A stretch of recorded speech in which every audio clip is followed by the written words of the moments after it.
नमस्कार, मी हर्षाली. हॅलो 24 तास या आपल्या खास कार्यक्रमात आपल्या सर्वांचं स्वागत. या कार्यक्रमाच्या माध्यमातून आपण विविध अर्थ, शिक्षण यांसारख्या विषयांवर चर्चा करत असतो आणि आजचा आपला जो विषय आहे तो थोडासा वेगळा आहे. तो म्हणजे पतसंस्थेची तिजोरी कशी वाचवाल.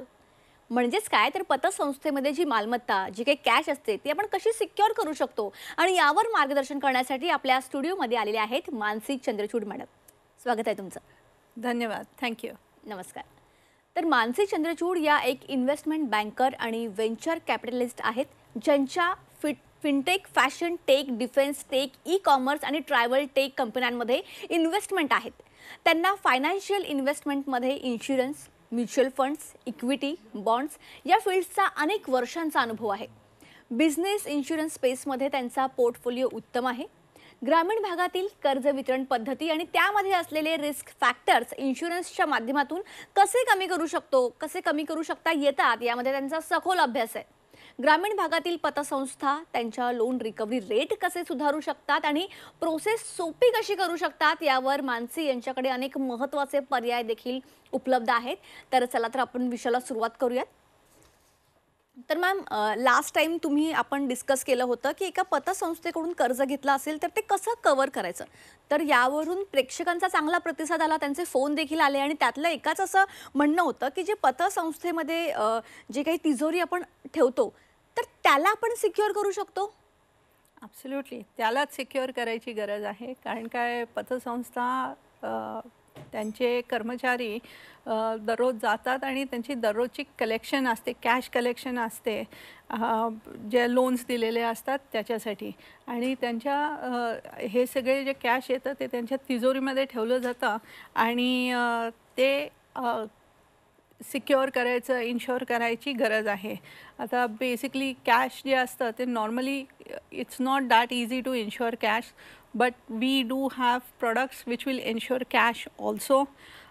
बरेच टाईप्सचे सिक्युरिटी मिळते when you are trying to, म्हणजे नुसतं वॉल्ट नाही, नुसती तिजोरी नाही, तिथलं ते जे अख्खं ऑफिस स्पेस आहे ते अख्खं ऑफिस स्पेस आपण इन्शुअर करू शकतो. स्टार्टिंग फ्रॉम, म्हणजे अगदी फायर, आग लागते, कधी कधी चुकून आग लागते, फायर पॉलिसी जी असते फायर कवर करतो. त्याच्यानंतर आपल्याकडे कवर्स जे असतात, म्हणजे कोणीतरी चोरी केली त्याचे कवर असतात. आणि आता खडकवासलाचं धरण तुटलं होतं, पूर आला होता, तर ते पूर आल्यामुळे काही डॅमेज झालेला असतो ते सुद्धा आपण कवर करतो. सो असे राईट झाले, स्ट्राईक झाले, त्याच्यामुळे टेररिझम डॅमेज काही झाला तर त्याच्यामुळे जे काय होतं ते आपण कवर करू शकतो. आणि कव्हरेज इतकं वास्ट आहे, म्हणजे काहीतरी तुमच्या संस्थेच्या ऑफिसवरती चुकून विमानातून काही पडलं तर ते सुद्धा आपण कव्हर करू शकतो. सो येस, हे coverage is pretty extensive. Okay. तर यावरून आणखी एक असा महत्त्वाचा प्रश्न उपस्थित होतो की या इन्शुरन्समध्ये संस्थेचे एम्प्लॉईज किंवा कर्मचारी असतात ते कव्हर होतात का. हो. सो संस्थेचे एम्प्लॉईज जे असतात त्यांना 2 टाईपचे कवर मिळतात. एक म्हणजे पर्सनल ॲक्सिडेंटचा कवर मिळतो आणि दुसरं म्हणजे की hospitalisation also gets covered to an extent. So कर्मचारीसुद्धा कवर होतात, पैसेसुद्धा कवर होतात. There is a section of money insurance also. नंतर तुमची काही डिसॅबिलिटी झाली, म्हणजे फॉर एक्झाम्पल तुम्ही पैसे घेऊन चालला होतात, तुम्ही कलेक्शन केलं आणि ते पैसे घेऊन तुम्ही you are going towards the संस्था to keep it in the locker, पण तिथे तुम्हाला कोणीतरी अटॅक केला आणि काहीतरी त्यातून झालं तर ते हॉस्पिटलायझेशनसुद्धा एक साधारणतः 7-8 दिवसाचं आपण कवर करतो. सो असे बरेच प्रकार आहेत ज्याच्यामुळे नुसतं ती प्रिमायसेस, नुसतं वॉल्ट किंवा त्यांचे इलेक्ट्रॉनिक इक्विपमेंट नाही, but human life also is valuable. Of course it's the most valuable thing आणि ते नक्की कवर होतं. So yes. ओके. पण मग असं काही आहे का जे यामध्ये कव्हर होऊ शकत नाही. ह्यात गोल्ड कवर नाही होऊ शकत. ओके. सो होतं कसं, बरेचसे लोक सोनं तारण ठेवून कर्ज जे घेतात आणि ते सोनं जर का तिजोरीमध्ये ठेवलेलं असतं तर ते ह्यात कवर होत नाही. त्याच्यासाठी एकदम वेगळ्या प्रकारचा काहीतरी इन्शुरन्स घ्यावा लागेल, जो आम्ही आणण्याचा बराच प्रयत्न करणार आहोत आता. बट हे जे आहे ते yes, so gold is the only thing which does not get covered. आणि बाकीचे सी हे जेव्हा हे वेन वी आर टॉकिंग, आपण फायर पॉलिसीबद्दल जेव्हा बोलतो तेव्हा बरेचसे त्यात लीगल क्लॉजेस येतात आणि त्याच्यासाठी आपण पॉलिसी घेताना सुद्धा लीगल क्लॉजेस समजले पाहिजेत आणि आपण क्लेम करताना त्याहून जास्ती लीगल क्लॉजेस समजले पाहिजेत. सो येस, हे जे एकदम एक्सक्लुझिव्ह जो प्रोडक्ट आहे, ज्याच्यासाठी एक्सक्लुझिव्ह नॉलेज पाहिजे, that is something that we have and we offer. Okay. आता मॅम, जर संस्थेला त्यांचे मेंबर्स वाढवायचे असेल आणि त्या मेंबरशिपवर काही इन्शुरन्स द्यायचा असेल, जसं की बँक क्रेडिट कार्डवर इन्शुरन्स देतात, तर अशा सिच्युएशनमध्ये तुम्ही काय सजेस्ट कराल? अशा सिच्युएशनमध्ये आय वूड सजेस्ट की जी पतपेढी किंवा पतसंस्था आहे, जे स्वतःहून त्यांनी इन्शुरन्स दिला पाहिजे स्वतःच्या मेंबर्ससाठी. आजकाल होतं कसं, प्रॉब्लेम असा आहे की मेंबरशिप वाढत नाही आहेत. गावाकडची सुद्धा मुलं जी येत आहेत 20-25 वर्षाची, त्यांना जायचं असतं ॲक्सिस बँकेकडनं, ICICI बँकेकडनं. They want the cool part of things. पण आपल्याला जर का त्यांच्याशी कॉम्पिटिशन करायची आहे आणि आपल्याला आपले मेंबरशिप वाढवायची असेल, ब्रिंग बॅक द मेंबर्स, तर आपल्याला हे सगळे जास्तीचे जे प्रोडक्ट आहेत ते आपल्या ऑफरिंगमध्ये दिले पाहिजेत, असले पाहिजेत. आता सगळ्यात स्वस्त प्रोडक्ट जो आहे म्हणजे ग्रुप पर्सनल ॲक्सिडेंट पॉलिसी जी असते ती. म्हणजे तुम्ही शेतातून चालताना तुम्हाला विंचू किंवा साप काय चावला आणि तुम्हाला त्यात हॉस्पिटलायझेशन करायला लागलं, किंवा in case there is a death, ते सुद्धा कवर होतं. So group personal accident is he एक जी पॉलिसी आहे, ही संस्थेने स्वतःच्या कर्मचाऱ्यांसाठी ॲज वेल ॲज स्वतःच्या मेंबर्स जे असतात त्यांच्यासाठी घेतली तर it would be of good use for their members. दुसरी पॉलिसी जी असते, ज्याचं नाव असतं ग्रुप मेडिकल इन्शुरन्स, ही जर का संस्थेने आपल्या मेंबर्ससाठी घेतली तर 2 प्रकारचे असतात. मेंबरशिपसुद्धा 2 प्रकारचे असतात, की तुम्ही थोडेसे शेअर्स घेतले एका कंपनीचे किंवा मेंबरशिपचे, तर ती संस्था जी आहे, पतसंस्था जी आहे, ती पॉलिसी तुम्हाला फक्त इंडिव्हिज्युअलसाठी देऊ शकते. पण जर का तुम्ही मोठे मेंबर्स असाल आणि तुमच्याकडे 50,000, 1 लाख, 2 लाख, 4 लाखाचे मेंबरशिप घेतली असेल, तुम्ही तेवढे शेअर्स घेतले असतील, तर संस्थेने ती पॉलिसी जी आहे त्यात तुमची फॅमिलीसुद्धा कवर करता येईल याची तरतूद नक्की करता येते. सो ह्या 2 ज्या पॉलिसी आहेत, ह्या पॉलिसीजचं ऑफरिंग जे असतं ते संस्थेने स्वतःच्या मेंबर्ससाठी करावं. ओके. आता सगळ्यात महत्त्वाचा प्रश्न असा येतो की जर एखाद्या पतसंस्थेची मोठी किंवा प्रीमियम पतसंस्था जेव्हा असते आणि त्यांना जेव्हा मोठं कर्ज घ्यायचं असतं, तर केवळ हेल्थ आणि ॲक्सिडेंट यावर इनफ होत नाही, तर त्यासाठी काय ऑप्शन्स आहेत किंवा त्यासाठी काय करू शकतो? ॲब्सोल्युटली.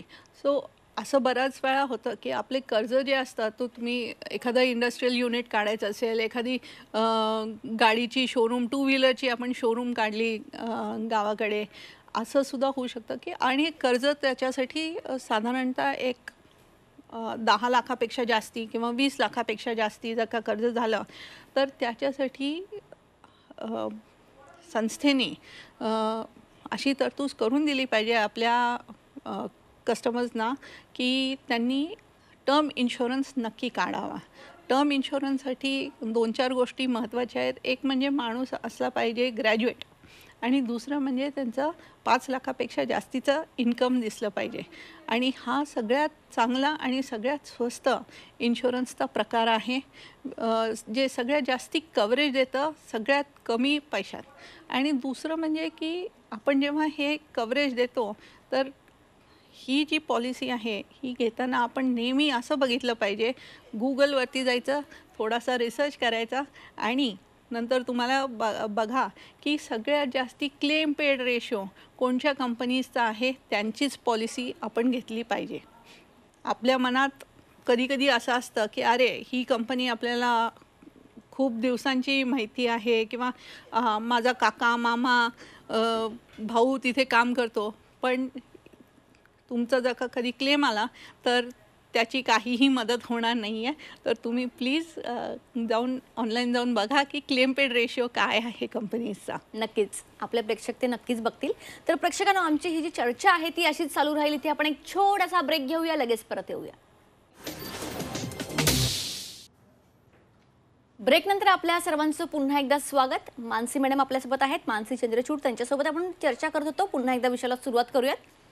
तर मॅम, आत्ताच तुम्ही ग्रुप इन्शुरन्सबद्दल सांगितलं, जसं की पतसंस्थेची रिस्क करण्यात ते मदत करतं आणि इतर काही इन्शुरन्स पण आहेत का जे ग्राहकांना, आपल्या प्रेक्षकांना सुरक्षित ठेवतील, जेणेकरून त्यांना जर त्यांची संपत्ती किंवा त्यांचं काही महत्त्वाचा जो हे असतो तो त्यांना जर ठेवायचा असेल तर तो सेफ राहील अशा पद्धतीने? हे बघा, आपण जेव्हा शिक्षण संपवून कामाला लागतो, आपण काम करतो पैशासाठी, टू कीप आपले फॅमिलीला सेफ ठेवण्यासाठी. तर आपण जेव्हा सेफ्टीची गोष्ट करतो तेव्हा एक 4-5 गोष्टी ज्या आहेत इन्शुरन्समध्ये त्या लक्षात ठेवल्या पाहिजेत. पहिलं म्हणजे health is wealth. So health जी असते सगळ्यांनी स्वतःसाठी आणि स्वतःच्या फॅमिलीसाठी अशी हेल्थची एक नक्की पॉलिसी घेतली पाहिजे. दुसरी पॉलिसी जी आपण विचार करतो आता, रोटी कपडा मकान, आणि त्याच्यानंतर येतं कम्युनिकेशन. आणि कम्युनिकेशन टू अँड फ्रो. आपण आता आपण जेव्हा जातो, 2 व्हीलर वापरतो, 4 व्हीलर वापरतो, बसनी ट्रॅव्हल करतो. पुण्यात मुंबईमध्ये ठिकाणीसाठी आपण मेट्रोमधनं ट्रॅव्हल करतो. चेकिंग करतात खूप, पण चुकून बॉम्ब निघाला तर. म्हणून त्याच्यासाठी आपण नेहमी आपली एक पर्सनल ॲक्सिडेंटची पॉलिसी घ्यायलाच पाहिजे. जसं आपल्या क्रेडिट कार्डवरती 2 लाखाचा किंवा 3 लाखाचा पर्सनल ॲक्सिडेंट येतो, तसं आपल्यासाठी, स्वतःसाठी आणि आपल्या फॅमिलीसाठी एक पर्सनल ॲक्सिडेंटची पॉलिसी घेतली पाहिजे. तिसरी गोष्ट म्हणजे पर्सनल ॲक्सिडेंट झाल्यानंतर you should also, and it is mandatory, compulsory, motor policy. 2 wheeler 4 wheeler यांच्या पॉलिसीज तुमच्या असल्या पाहिजेत. नेहमी कव्हरेज असलं पाहिजे, कारण का इन्शुरन्स नसेल त्याच्यात तर, आणि तुमचं जर का ॲक्सिडेंट झाला तुमच्या गाडीवरती तर खूपच प्रॉब्लेम होऊ शकतो. ह्या बेसिक पॉलिसीज नंतर आपण विचार केला पाहिजे की इन्व्हेस्टमेंटबद्दल. आता स्टॉक मार्केट्स खूपच वरती आहेत, लाईफ टाईम हाय चाललेला आहे, पण जे वरती जातं, न्यूटन म्हणलं तसं ते खालीसुद्धा येतं. आणि स्टॉक मार्केट खाली येताना ते 2-4 वर्ष असतात. त्या काळात तुम्हाला लागणार आहे गॅरंटीड रिटर्न्स. आणि गॅरंटीड रिटर्न्स जे आहेत ते फक्त इन्शुरन्सचे रिटर्न्स जे येतात ते गॅरंटीड असतात. आणि ह्या ज्या पॉलिसीज आहेत these are very very important. याच्यात आपण बघायला पाहिजे की 7% जास्ती इंटरनल रेट ऑफ रिटर्न ज्या पॉलिसीज देतात, दोज आर द पॉलिसीज ज्या तुमच्यासाठी सर्वात चांगल्या आहेत. त्याच्यानंतर आपण जेव्हा विचार करतो, आता आपलं हेल्थ झालं, आपलं पर्सनल ॲक्सिडेंट झालं, आपलं इन्व्हेस्टमेंट झालं, आणि त्याच्या पुढे तुम्हाला जे काय करायचं असेल, लोन घेतात सगळेजणं. घर घेण्यासाठी आपण लोन घेतो, आणि त्या लोन कवर करण्यासाठी आपल्याकडे टर्म इन्शुरन्सची पॉलिसी असली पाहिजे. असं होऊ शकतं की तुम्ही 15 वर्षाचं लोन घेतलेलं आहे, त्यातले 7 वर्ष तुम्ही ते लोन फेडलेलं आहे, उरलेली फक्त 8 वर्ष आहेत किंवा उरलेली फक्त 7 वर्ष आहेत. तर त्यात आपण असं होतं की आपण ते लोन घेतलं, ते लोन आपण पतसंस्थेकडे असाईन केलं, आणि त्याच्यानंतर आपल्याला काही दुर्घटना झाल्या आणि त्यात काही झालं, बरं वाईट झालं, तर ते असं होतं की जी इन्शुरन्स कंपनी आहे तुमचं उरलेलं जे लोन आहे तेवढ्याचे पैसे संस्थेला देऊन टाकणार, तिथं तुमचं लोन क्लोज करणार, आणि उरलेले जे पैसे असतील ते तुम्हाला तुमच्या फॅमिलीला मिळतील परत. आणि ह्याच्यामुळे तुमचं घर सुरक्षित राहणार आहे, तुमची फॅमिली जी आहे ती घरात राहू शकणार आहे, आणि संस्था विनाकारण त्यांना ॲक्सेस त्यांना तुमचे जे घर आहे ते जप्त करायची गरज नाही, त्यांना तुमची जमीन जप्त करायची गरज नाही आणि ह्यामुळे आपली सगळी संपत्ती सुरक्षित राहते. तर प्रेक्षकांनो, हे इन्शुरन्स एजंट नाही, त्यामुळे ते कोणत्याही कंपनीशी बांधील नाही आहेत आणि त्यांच्याकडे बरेच ऑप्शन्स देखील उपलब्ध आहेत. तसंच सब ब्रोकर लायसन्स आहे आणि सर्व कंपन्यांचे सर्व प्रोडक्ट्स यांच्याकडे उपलब्ध आहेत. त्यामुळे तुम्हाला तुमच्यासाठी बेस्ट प्रोडक्ट निवडण्यासाठी ते मदत होते. ते बेस्ट किमतीत बेस्ट प्रोडक्ट निवडण्यावर विश्वास ठेवतात आणि तुम्हाला तेच देतात जे तुमच्या फायद्याचं आहे. ते काही प्रोडक्ट देखील लॉन्च करतात जे इतर कोणत्याही इन्शुरन्स एजंटकडे उपलब्ध नाही आहेत. त्यांची USP म्हणजेच क्लेम सेटलमेंट टीम आणि त्यांचे वकील तुम्हाला असाइनमेंट आणि क्लेम घेण्यात मदत करतात. पॉलिसी मेंबरला रिट्रान्सफर करण्याची सेवा देखील त्यांच्या लॉयर टीमकडून होते. आणि हो, नवीन मेंबर पतसंस्थेत सामील झाल्यास ते ग्रुप पॉलिसीमधून सदस्यांच्या जॉईन आणि रिन्युअलसाठी मदत देखील करतात. नवीन सदस्यांना पतसंस्थेचे सदस्यत्व घेण्याच्या दुसऱ्या महिन्यापासूनच ग्रुप पॉलिसीमध्ये समाविष्ट केलं जाऊ शकतं. इन शॉर्ट, इन्शुरन्स कव्हर घेणं आणि तुमच्यासाठी यांनी खूप सोपं केलेलं आहे. आणि अधिक माहिती जर तुम्हाला हवी असेल तर ती तुम्हाला स्क्रीनवर दिसतेच आहे, त्यावर तुम्ही कॉन्टॅक्ट करू शकता. तर मॅम, आता त्यालाच जोडून मी पुढचा प्रश्न घेते की पतसंस्थेचे अधिकारी म्हणतील, आता जे तुम्ही सांगितलं ते तर त्यांना माहितीच आहे, पण या सर्वाची सुरुवात कुठून करायची? या सर्वाची सुरुवात करायला तिथे माझा फोन नंबर आहे, आमचा ईमेल ॲड्रेस आहे. तर तुम्ही आम्हाला नक्की व्हॉट्सॲपवरती तुमच्या संस्थेचं नाव, तुमचा नंबर, तुमचं नाव हे व्हॉट्सॲप करा आणि आमच्या कंपनीमधले कोणी ना कोणीतरी एक्झिक्युटिव्ह विल ते तुमच्या संपर्कात राहतील आणि ते तुम्हाला गायडन्स देतील की आपण चालू कुठून करायचं. ओके. आता ग्राहकांसाठी तुमच्या या महिन्यात काही स्पेशल स्कीम किंवा डिस्काउंट आहेत का, याबद्दल थोडं सविस्तरमध्ये आपल्या प्रेक्षकांना सांगा. ओ येस, हा जो महिना आहे जुलैचा महिना एकदम स्पेशल महिना आहे. आता पावसाळा चालू झालेला आहे आणि ह्या पावसाळ्यामुळे पिकं वाढत आहेत, सगळ्यांच्या हातात पैसे खेळत आहेत आणि आपल्या जी मॉनिटरी पॉलिसी आहे गव्हर्मेंटची, आता गव्हर्मेंटसुद्धा टॅक्सेस कमी करायचं बघत आहेत. सो लोकांच्या हातात पैसे येत असणार आहेत आणि ही एक खूप चांगली वेळ आहे की तुम्ही एक नवीन गाडी घेत असाल किंवा मागच्या वर्षी घेतलेली गाडीचा इन्शुरन्स रिन्युअल करायचा असेल तर ह्या वर्षी जुलैच्या महिन्यात आमच्याकडे एकदम मस्त स्कीम्स आहेत, डिस्काउंट्स आहेत. एकदम बंपर जुलै जाणार आहे. अरे वा. सो येस, आम्हाला नक्की कॉन्टॅक्ट करा for your motor insurance. Okay. आता मला आपल्या प्रेक्षकांसाठी एक प्रश्न विचारायचा आहे की जे हा प्रेक्षक कार्यक्रम बघतायत आणि त्यांना या सगळ्यामध्ये इंटरेस्ट आहेत, तर त्यांनी सर्वात प्रथम तुम्हाला कनेक्ट कुठून करावं आणि कशा पद्धतीने प्रोसिजर करावी आणि तुमचा कसा रिस्पॉन्स असेल याविषयी थोडं सविस्तरमध्ये आपल्या प्रेक्षकांना सांगा.